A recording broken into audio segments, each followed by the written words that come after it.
Hello everyone, welcome back to this channel. Today I will to show you the way how you can change the red background on the picture with other color.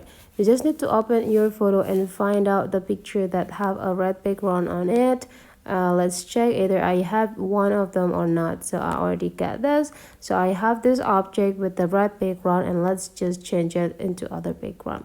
So here the thing that you need to do, and the tools or application that you need to have is only Instagram.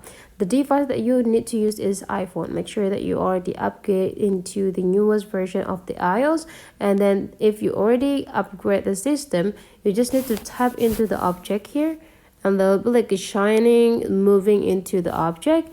Now you just need to tap into the copy.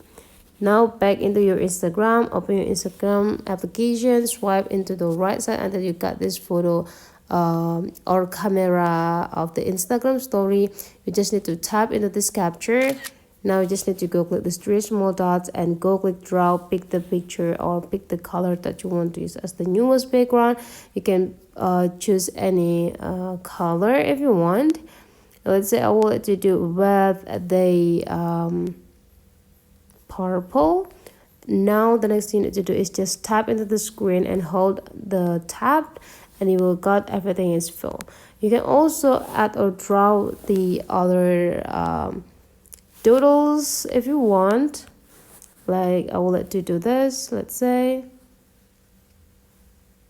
for the background, I will let you draw it randomly just to give an accent into the background, and right after that just go click done. Click this alphabet, tap into the cursor and paste. Now you already got this object is moving here. Now you just need to adjusting with two of your fingers to make it bigger, and right after you're done, tap into the three small dot and save it. Now you already got the newest background for your object or your picture. Let's open the photo library, and then this is the newest picture that you've got. That's so simple and easy. Hopefully you enjoy and understand. Please don't forget to leave some comment, like, and subscribe, and I will see you on the next video.